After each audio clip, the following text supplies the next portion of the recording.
E aí pessoal, tudo bom com vocês? Bem, na aula de hoje a gente vai continuar o assunto de conjuntos compactos, a gente vai finalizar ele, certo? E a gente vai ver um dos teoremas mais importantes sobre esse tópico. Embora que o próprio livro do Elo, ele fala que ele só usa, o livro fino do Elo, diz que ele só usa esse teorema, que é o teorema de Borel-Lebesgue, lá na parte do capítulo de integrais, que nessa disciplina aqui na UFRPE a gente não vai ver agora, pelo menos, tá certo, pessoal?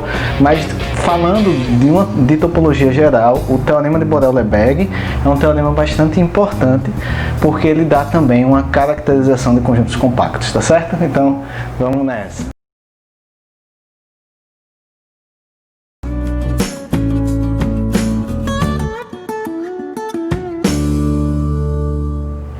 Bem pessoal, então como eu falei, a gente vai terminar o assunto de conjuntos compactos hoje e a gente pretende demonstrar o teorema de Borel-Lebesgue. Para demonstrar o teorema de Borel-Lebesgue, a gente precisa de alguns conceitos preliminares, tá bom? Então, eu quero definir para vocês agora o que é uma cobertura de um conjunto X.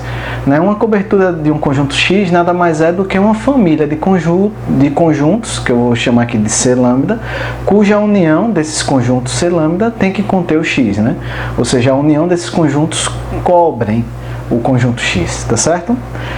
Quando todos esses conjuntos da cobertura são conjuntos abertos, eu digo que a cobertura é uma cobertura aberta de X, tá? Se eu tiver apenas uma quantidade finita de conjuntos nessa cobertura, eu digo que essa cobertura é uma cobertura finita, Nada mais sugestivo do que isso, ok? Por fim, se de uma cobertura eu conseguir extrair alguns conjuntos cuja união ainda continuam contendo o X, eu digo que essa subfamília de conjuntos é uma subcobertura da cobertura inicial, tá certo? Pode parecer meio confuso, tal, mas é uma definição simples. Vamos ver um exemplo aqui para a gente entender um pouco melhor, tá? Então vou considerar X agora o intervalo fechado 0, 1, beleza? E eu vou considerar os conjuntos da forma AN, com N natural, é 1 sobre N, 2, todos eles abertos. E eu vou botar um cara a mais, o A0. Ele é o aberto de menos 1/5 até 1/5 aberto, tá bom? Olha o que acontece, tá? Olha quem são esses ANs. Primeiro vou desenhar aqui em cima, tá?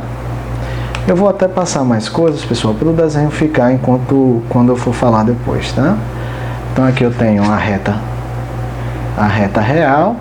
Olha, vou pular o A0 por enquanto, Vamos marcar aqui o conjunto X, que é o intervalo fechado 0, 1, beleza? Deixa eu só, porque eu preciso do 2 também, tá? Então, vou botar aqui o intervalo fechado 0, 1, e aqui eu vou marcar o ponto 2, beleza? Bem, quem é o A1? O A1, olha, esses ANs com N natural, ele vai de 1 sobre N até 2, então esse daqui começa no aberto 1, certo? Ele começa aqui no aberto 1 e vai até 2. Esse daqui é o A1. O A2 ele vai do meio até o 2, Aí esse daqui seria o A2. Aqui é meio, beleza? O A3 começa, não é bem aqui, mas bem, não tem como manter a proporção certinha. O A3 começa de 1/3. O A4, aí sim, mais ou menos aqui 1/4. O A5, sei lá, vai ser mais ou menos por aqui assim, de 1/5, O A6 vem um pouquinho mais para cá e assim vocês entendem, Tá? Eu desenhei até o A6 por uma coisa específica que a gente vai ver depois. E o A0 eu vou botar até de azul, tá? Vou botar de azul. O A0 ele é de menos 1/5 até esse 1/5. Eita, que desenho confuso danado, tá? O A0 ele sai de menos 1/5 até 1/5, tá, pessoal? Até 1/5. Vou botar 1/5 de azul também, ok? Ele sai de 1/5, de menos 1/5 até 1/5, tudo aberto, beleza? Bem, por que eu botei até o 1/6 aqui? Vocês vão perceber aqui embaixo, tá? Quando eu uno todos esses A's, incluindo o A0, quando eu uno todos esses A's, incluindo o A0, certamente isso vai me dar um intervalo aberto no menos 1/5 por causa do A0, né? Aberto no menos 1/5 até o 2, beleza? Bem, esse intervalo aberto no menos 1/5 até o 2, tá? Ele é aberto, certamente ele contém o conjunto X. Então, essa família de conjunto A's aí é uma cobertura desse conjunto X, porque a união deles cobrem o X, tá? Contém o X, ok? Só que veja que interessante. Desses, que aqui tem infinitos, né? Eu estou pegando N natural. Desses infinitos conjuntos abertos, eu bastava esses camaradas aqui, olha, bastava esses para eu cobrir todo o X, beleza? Na verdade, eu nem precisava de todos eles, né? Porque o A1 está contido no A2, que está contido no A3, que está contido no A4, que está contido no A5, que está contido no A6. Na verdade, eu bastava o A0 e o A6. Ou o A0 e o A7, daí para frente, né? Porque o A7 contém o A6. De qualquer forma, pessoal, o X está contido nessa união e essa união aqui tem uma quantidade finita.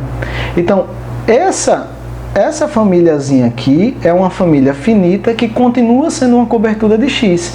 Então, isso aqui é uma cobertura finita de X. Na verdade, isso é uma subcobertura porque é uma subfamília da família inicial. Então, é uma subcobertura finita de X. Tá certo? Aberta, né? Eu falei que era aberta, né? Não sei se eu falei que era aberto. Veja, os ANs cobrem X e todos eles são abertos. Então, isso é uma cobertura aberta. Tá certo? Ok. Bem, pessoal, então vamos lá demonstrar esse lema, que na verdade já é um caso do teorema de Borel-Lebesgue, tá?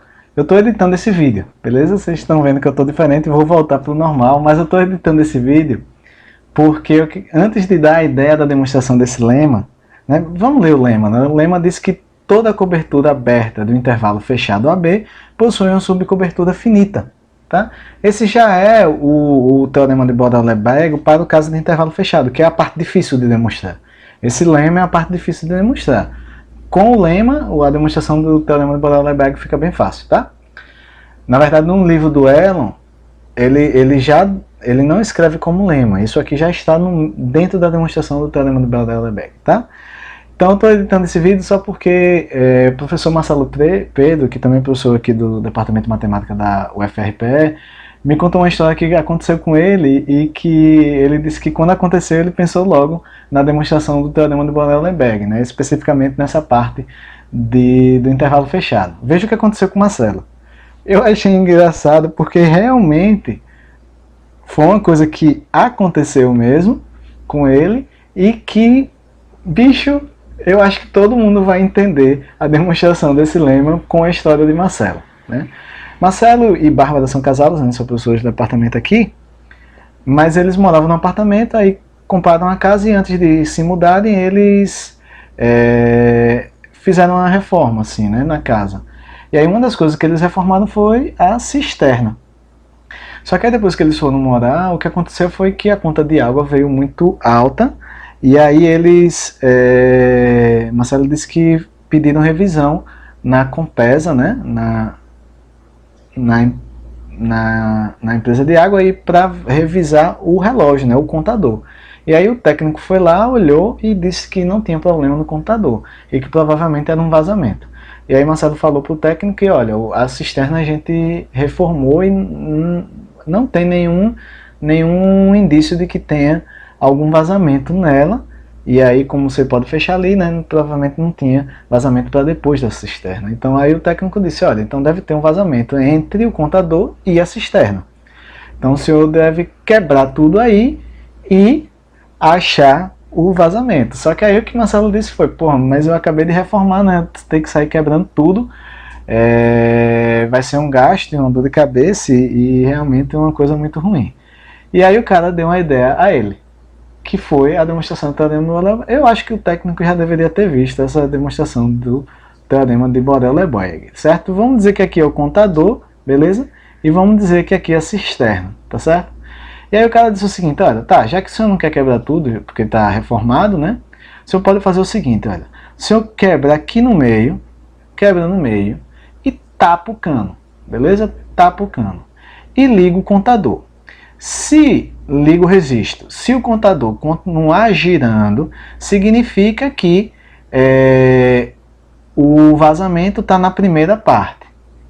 Porém, se o contador parar, significa que o vazamento está na segunda parte. Beleza? Bem, aí o senhor vê, por exemplo, suponha que está na segunda parte. Aí o senhor vê, se o senhor achar que ainda está muito grande, né, para quebrar, o senhor pode fazer de novo. Quebra um pouquinho no meio, tapa o cano. Aí o senhor vai ver. Liga o contador. Se ele girar, é porque o vazamento está na primeira partezinha aqui, né? Veja que já é num pedaço já menor, né? Estaria nessa primeira parte. Mas se ele não girar, então significa que o vazamento estaria nessa segunda parte. Bem, aí o senhor vê, né? Se já der para quebrar esse pedaço, bom. Se não, aí digamos, por exemplo, que o senhor ainda ache grande e estava nessa primeira partezinha aqui. Aí o senhor pode fazer de novo. Quebra no meio, tapa o cano. Liga o registro. Se girar, está na primeira parte. Se não girar, o vazamento está na segunda parte. E aí o senhor vê a algum momento e quebra tudo. E rapaz, Marcelo disse que quando aconteceu isso com ele, ele lembrou do teorema do Borel-Lemberg, mas é porque é exatamente isso que a gente vai fazer. Vejam só. Vejam só. A gente vai supor, a ideia é essa, tá? A gente vai pegar um conjunto, um intervalo fechado AB, tá? Que é aqui a minha... Eu vou botar até aqui, para ficar igual ao o contador e a cisterna aqui do Marcelo e Bárbara, tá? Estou aqui com o intervalo fechado AB. E eu vou supor, por absurdo, que existe uma cobertura que não admite uma subcobertura finita. Então isso aqui é uma cobertura aberta do intervalo fechado que não admite subcobertura finita. Beleza? Ela não admite subcobertura finita. Rapaz, tem algum vazamento aqui nesse intervalo fechado que está vazando conjunto aberto da minha cobertura para eu não conseguir cobrir esse intervalo aqui com uma quantidade finita desses abertos. Beleza? Então o que eu vou fazer é ir atrás do meu vazamento de conjunto aberto, beleza? E aí, como é muito difícil de achar um vazamento assim no intervalozão, o que é que eu vou fazer? Dar um tile aqui no meio, beleza? Bem no meio, exatamente no meio, né? Em A mais B sobre 2, exatamente no meio eu vou quebrar, beleza? E aí o que acontece né? Veja, o intervalo grande não pode ser coberto por uma quantidade finita desses abertos. Então, pelo menos um desses dois subintervalos também não pode, pelo menos um dos dois. Por quê? Claro, se os dois pudessem ser cobertos por uma quantidade finita de abertos, o maior seria coberto por uma quantidade finita de abertos. Então não é. Então aí é que eu vou para o meu passo lá para achar o meu vazamento, né? Ou tem vazamento de aberto por aqui, que não pode ser coberto com uma quantidade finita de abertos, ou tem um vazamento aqui que não pode ser coberto por uma quantidade finita de abertos, beleza? Claro que eu posso ter vazamento dos dois cantos, né? Que nem Marcelo lá, mas a gente está pelo menos querendo achar, porque a gente está por absurdo supondo isso, então a gente quer achar pelo menos um vazamento, aí já mata. Então suponha, por exemplo, que a primeira parte não pode ser coberta por uma quantidade finita de abertos. E aí eu vou chamar agora, pessoal, olha, digamos que seja a primeira parte. Então eu vou chamar esse cara aqui de A2, o próprio A eu vou chamar de A2, e esse cara aqui eu vou chamar de B2, beleza? E aí o que acontece? Esse intervalo não pode ser coberto por uma quantidade finita desses caras. E aí eu faço a mesma coisa, pô. Quebra no meio, tá ligado? E aí digamos, ou esse pedacinho não pode ser coberto, ou de cá não pode ser coberto, tá? Ou um ou outro, né? Digamos agora que seja esse que não pode ser coberto. Aí eu vou chamar esse número aqui de A3 e esse daqui de B3, beleza? Tranquilo, e eu chego nesse intervalozinho que tem 1/4 do comprimento do primeiro e que também não pode ser coberto com quantidade finita. É aqui que ainda está por aqui meu vazamento. E mais uma vez eu vou repetir o processo. Só que aqui na matemática, né, pessoal, lá na vida real tem um momento que o Marcelo vai dizer, não, agora quebra tudo, tá? Um pedaço pequeno eu vou quebrar logo tudo, tá? Para achar o vazamento, né? Só que aqui eu posso repetir o processo infinitas vezes, beleza? E aí o que é que eu vou conseguir? Olha, eu vou conseguir uma sequência de intervalos fechados, limitados, beleza? Fechados, limitados, um contido no outro, sempre uma sequência de intervalos fechados limitados decrescente. Beleza? E aí, pelo teorema dos intervalos encaixados, existe C que pertence a todos esses intervalos fechados. Aqui está meu vazamento. Tá certo? E, pelo teorema dos intervalos encaixados, existe um C que pertence a todos esses intervalos fechados. E aí o que acontece? Por que esse é o meu vazamento? Aqui eu vou aqui para cima, tá, pessoal? Estou meio desorganizado aqui, mas porque eu quero só dar a ideia da demonstração. Então, por que esse ser meu vazamento aqui de conjuntos abertos? Tá vazando conjunto aberto por aí. Veja, ele está em todos, pessoal. Especificamente, ele está no primeiro. Tá? Ele está em todos. Inclusive, claro, ele está nesse cara. E esse camarada, ele é coberto pelos A's, né? Beleza? Ele é coberto pelos A's. Tranquilo? Isso implica o quê? Isso implica que ele pertence a algum aberto, algum específico, que eu vou chamar aqui de A lambda 0. Mas se ele pertence e esse cara é aberto, isso significa o quê? Que existe epsilon positivo, opa, aqui é C menos epsilon, C mais epsilon, existe um epsilon positivo, tal que esse intervalozinho está todo contido nesse conjunto aberto, né? Isso para algum epsilon positivo. Só que aí qual é o problema? Veja, esse C pertence a todos os intervalos fechados. E eu sei que o comprimento desses camaradas é sempre a metade do anterior. Então o comprimento desse cara aqui é A menos B sobre 2 elevado a N. Certo? Então, para N suficientemente grande, eu posso garantir pela propriedade arquimediana que existe um N suficientemente grande, tal que isso aqui, né, existe um N0, tal que isso aqui é menor do que epsilon. Tá? E aí o que acontece é, voltando para cá, pessoal, aqui é onde está o meu problema. Tá? O que acontece é que C pertence a esse cara, AN0, BN0, beleza?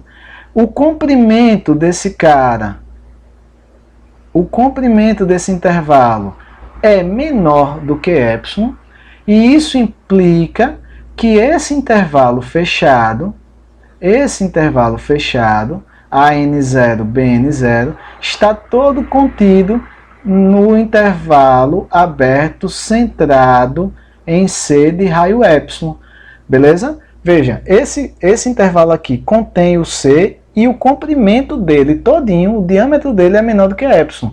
Então, com certeza, esse intervalo aqui está todo contido nesse intervalozinho aberto centrado em C de raio epsilon, beleza? Mas isso implica, pessoal, esse intervalo está contido no A lambda 0. Então, isso implica que esse intervalo fechado aqui está contido no A lambda 0. O que implica que esse intervalo pode ser coberto por uma quantidade finita, por um só. Não é só uma quantidade finita de abertos da cobertura. Que esse intervalo aí pode ser coberto por um só. O que é um absurdo, porque na minha construção aqui, nenhum deles podiam ser cobertos por uma quantidade finita de abertos, né? Então aí usando a estratégia aí do técnico que foi na casa... É por isso que as pessoas às vezes dizem, não usam nada em lugar nenhum. Como não? A gente pode usar o teorema de Borel-Lebesgue, a demonstração dele, para resolver um problema do nosso dia a dia. Tá, pessoal? Então, a gente vai demonstrar agora, tá? Eu editei, vocês vão ver, né? Vocês perceberam, eu editei o vídeo para contar aqui essa história de Marcelo, tá bom, pessoal? Interessante, tá? E agora eu vou para a demonstração escrita, tá, pessoal? Desenho não demonstra nada, mas claro, eu já deixei aí, né, na frente do gol sem goleiro, tá? Então, suponha por absurdo que existe uma cobertura aberta do intervalo AB, que eu vou denotar assim A lambda, com lambda num conjunto de índices, L, tá? Isso aqui é uma cobertura aberta que não possui uma subcobertura finita. Aí eu vou decompor o intervalo AB fechado em dois subintervalos fechados, dividido ali no ponto médio, né? E aí o que acontece é que esses subintervalos vão ter comprimento B menos A sobre 2. E aí Claro, como o grandão não admite uma subcobertura finita, um desses dois subintervalos não pode admitir subcobertura finita, porque caso contrário, né, se os dois subintervalos admitissem uma subcobertura, fosse coberto por uma quantidade finita desses A's, o intervalo todo seria também coberto. Tá? E aí eu tenho um A1B1, que é justamente esse subintervalo que não pode ser coberto por uma quantidade finita desses A's, beleza? Aí eu pego esse e divido em outros dois subintervalos com a metade do comprimento desse A1B1. Eu pego um A2 que tem a metade do comprimento desse e de maneira também que esse A2B2 também não possa ser coberto em quantidade finita desses A's, porque se quando eu dividir, o mesmo argumento, tá pessoal? Vocês já entenderam, não vou repetir tanto não. Dessa forma eu construo uma sequência decrescente de intervalos fechados limitados, cujo comprimento Bn menos An é B menos A sobre 2N, certo? Onde nenhum desses subintervalos pode ser coberto, com a quantidade finita desses A's, beleza? Pelo teorema dos intervalos cacheados, existe algum C que pertence a todos esses caras. Em particular, esse C está no grandão e esse grandão ele é coberto, todo mundo é coberto por essa cobertura, claro. Né? Então C pertence a esse intervalo está na união, então C tem que estar em algum dos A's. Só que esse A é aberto, veja que eu estou usando a hipótese da cobertura ser aberta. Esse A é aberto, então existe um intervalo centrado em A de raio epsilon todo contido nesse cara. Só que é o que acontece, aqui, veja pessoal, só uma coisa aqui, né? Aqui veio para A, mas é C, né? É o mesmo C, tá? Tem que... aqui é A. Pronto, aqui, esse daqui é C. Esse daqui é C, foi mal. Beleza? Então, existe um intervalo centrado em C de raio epsilon contido nesse A lambda zero específico, tá bom? Bem, é o que acontece, quando eu pego um N bem grande, tal que esse comprimento aqui do intervalo ANBN, que é dado por isso, é menor do que epsilon, eu posso tomar índice N e eu tenho garantia que a partir de algum N isso é menor do que epsilon, porque isso aqui tende para zero, beleza? Quando eu pego um N suficientemente grande, tal que isso aqui é menor do que epsilon, eu posso garantir que esse camarada aqui, esse ANBN, está contido nesse A lambda zero. O que é uma contradição, porque esse cara não podia ser coberto por uma quantidade finita desses A's e ele está sendo coberto por um só, tá bom? E aí, pessoal, a gente agora demonstra o teorema de Borel-Lebesgue, tá? O teorema de Borel-Lebesgue diz que toda cobertura aberta de um conjunto compacto possui uma subcobertura finita. Só já vou falar uma observação que está depois, tá? Aqui só está um lado, né? Toda cobertura aberta de um conjunto compacto admite uma subcobertura finita. A recíproca dele é verdade, ou seja, se X é um conjunto onde toda cobertura aberta admite uma cobertura finita, se X é um conjunto que tem essa propriedade, então X é um conjunto compacto. Essa volta é um pouco mais trabalhosa de demonstrar, a demonstração dela tem no livro mais grosso do Elo, eu falo assim, né, livro grosso do livro fino do Elo, costume da graduação, pessoal. Tem nesse livro que é o Curso de Análise, volume 1, não tem no outro livro, que é o que eu estou seguindo, né? Não tem nesse cinza, a demonstração da recíproca, mas ela é verdadeira. E antes de demonstrar o teorema de Borel-Lebesgue, a demonstração dele é simples por causa do lema, né? O lema deixa ele já na cara do gol. O que acontece é que esse teorema de Borel-Lebesgue, que caracteriza, embora eu não esteja demonstrando si somente si, mas esse teorema de Borel-Lebesgue, se eu visse ele como si somente si, X é compacto, si somente si, toda cobertura aberta de X possui uma subcobertura finita. Ele é importante na topologia de maneira geral. Por quê? E aí não está o porquê da coisa. Porque na topologia mais geral, pessoal, a definição de conjunto compacto não é de fechado limitado. A definição de conjunto compacto em uma topologia mais geral, é que X é compacto se toda cobertura aberta de X possui uma subcobertura finita. Inclusive, aí em análise funcional a gente vê que existem conjuntos fechados limitados quando a gente está em dimensão infinita, não é em R, tá? Em dimensão infinita, cuidado para não atrapalhar. Eu estou até com medo de vocês atrapalharem com esse meu comentário, mas em dimensão infinita a gente mostra que existem fechados limitados que não são conjuntos compactos, tá bom? Então, por isso a importância do teorema de Borel-Lebesgue num contexto mais geral, embora que nessa disciplina eu não vou usar ele, nessa disciplina que vai aqui até a derivada, né? A gente usa ele na parte de integral, tá? E isso o próprio livro do Elon mais fino comenta, que só vai usar ele uma vez no livro todo, mas a importância dele no contexto geral na matemática e no contexto mais geral de topologia é muito grande, tá, pessoal? Bem, então vamos lá demonstrar ele, tá? Vamos lá demonstrar ele. Por causa do lema, a demonstração dele é simples. Então, seja X um conjunto compacto, X um conjunto compacto, e A lambda uma cobertura aberta de X. Como X é compacto, ele é limitado. Então, existe um intervalo fechado AB que contém o X, beleza? Bem, esse intervalo AB que contém X, o X também, ele é fechado. Se ele é fechado, então o seu complementar é aberto, o complementar de X é aberto. E aí nesses A lambda aqui, que é uma cobertura aberta de X, eu vou acrescentar um aberto. Qual? O complementar de X, que ele é aberto. O que é que acontece? Quando eu pego esses caras cobrem o X, a união desses contém o X. Claro, se a união desses contém o X e eu uno essa união com o complementar de X, eu vou cobrir, meu amigo. Eu consigo cobrir o conjunto R todo. Em particular, eu consigo cobrir, quando eu uno esses A's lambdas com o complementar de X, que eu estou chamando de A lambda 0, quando eu uno todo mundo, eu vou cobrir todo o R, claramente eu vou cobrir esse intervalo AB também, tá? Só que aí, né, consequentemente, eu consigo cobrir, né, adicionando esse cara, eu consigo cobrir esse intervalo fechado AB. Aí o que acontece? Toda cobertura aberta de um intervalo fechado limitado possui uma subcobertura finita. Então, esse intervalo AB está contido numa subcobertura finita dessa minha cobertura nova que está acrescentando esse cara. Eu coloquei ele aqui, aí você pode pensar, Clécio, e se não tivesse esse? Se ele tivesse contido só num N que não está esse?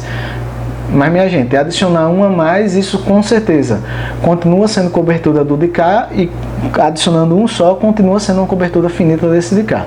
Beleza? Então, não estou perdendo generalidade em dizer que a cobertura finita desse intervalo aqui tem esse de cá. Beleza? Não estou perdendo generalidade alguma, sem peso na consciência de eu ter colocado ele aqui. Tá? Esse é o complementar de X. Só que veja que onda. Veja que onda. A ideia aqui é simples, né? Já está digitado, eu ia escrever, mas está digitado. O X está nesse intervalo. Esse intervalo está aqui. Então, o X está nessa união. Só que esse primeiro cara é o complementar de X. Esse primeiro cara é o complementar de X. X está nessa união, mas ninguém de X está no primeiro. Então, certamente, X deve estar na união desse para cá. Não tenho dúvida disso. Então, X com certeza está nessa união. Então, isso aqui é uma subcobertura finita de X. Né? Então, dado uma cobertura aberta qualquer de X, eu consigo extrair dela uma subcobertura finita, e isso conclui minha demonstração. Essa observação diz apenas que a recíproca do teorema de Borel-Lebesgue é verdade. Tem a demonstração dela no livro, no curso de análise, volume 1 do livro do Elon, que é o que eu chamo de do livro grosso lá do Elon, tá certo? E a gente não vai demonstrar aqui por questão de tempo, tá, pessoal? E agora eu só queria fazer dois exemplos, pessoal, porque, veja, assim, se X é compacto, então toda a cobertura aberta de X admite uma subcobertura finita. Compacto é fechado limitado. E aí o que eu quero dizer, olha, a hipótese de ser limitada E a hipótese também, separadamente, se eu tiro a hipótese de ser limitado, o teorema de Borel-Lebesgue já não é fechado, ou seja, de maneira mais formal. A hipótese de ser limitado é necessária no teorema de Borel-Lebesgue. E depois eu vou ver que a hipótese de ser fechado também é necessária no teorema de Borel-Lebesgue. Por exemplo, eu vou considerar aqui x igual a z. Isso aqui é um conjunto fechado que não é limitado. E eu vou mostrar uma cobertura aberta desse conjunto que não possui uma subcobertura finita. Obviamente isso não contradiz o teorema de Borel-Lebesgue, porque esse x aqui não é compacto, porque ele não é limitado, embora ele seja fechado. Tá? Eu vou pegar esses ANs assim, ó. AN é o intervalo aberto de menos n até n, com n natural.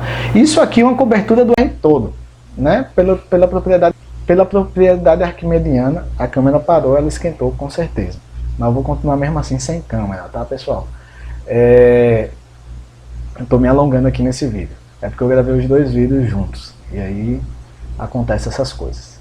Então, pela propriedade arquimediana, a união desses ANs aqui, a propriedade arquimediana diz que n não é limitado. O conjunto dos números naturais não é limitado. Então, quando eu uno todos esses intervalos de menos n até n, certamente isso cobre o R todo.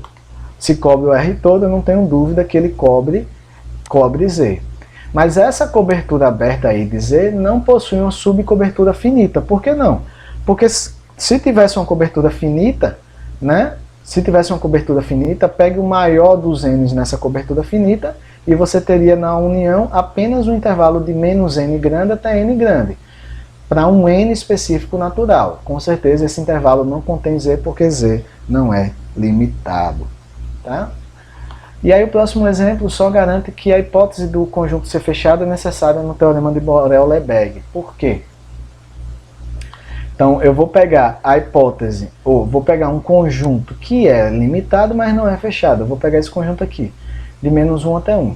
E eu vou pegar uma cobertura aberta desse conjunto X. Essa cobertura aberta vai, o primeiro cara, eu peguei de construir dessa forma, menos 1 mais 1 sobre n mais 1 e 1 menos 1 sobre n mais 1. Veja, quem é, por exemplo, quando eu boto A1? A1 é de menos meio até meio aberto. Quem é A2? É de menos 2/3 até 2/3. Quem é A3? É de menos 3/4 até 3/4. Veja que isso aqui está sempre assim, né? A1 está contido em A2, que está contido em A3, que está contido em AN, que está contido em AN mais 1. Claro, quando eu faço n para infinito, isso aqui vai para menos 1 e esse daqui vai para 1. Tá? Então dá para perceber que a união de todos esses caras, a união de todos esses A's dá o intervalo menos 1, que é o X. Então esses A's aqui cobrem o intervalo menos 1, certo? E a união deles dá exatamente o menos 1. Mas não tem como eu pegar apenas uma quantidade finita desses caras, porque senão eu não vou cobrir todo o menos 1. Não tem como, tá? Deixa eu voltar o slide. Né? Se eu paro num específico, se eu pego uma quantidade finita, eu estou parando em algum n específico. E isso aqui não é o menos 1. E esse intervalo aqui não é o menos 1 para nenhum n específico. Então eu preciso sim de todos. Aqui é n igual a 1, tá? Tá mais 1. É n igual a 1. Eu preciso de todos esses ANs para conseguir cobrir o meu intervalo aberto menos 1.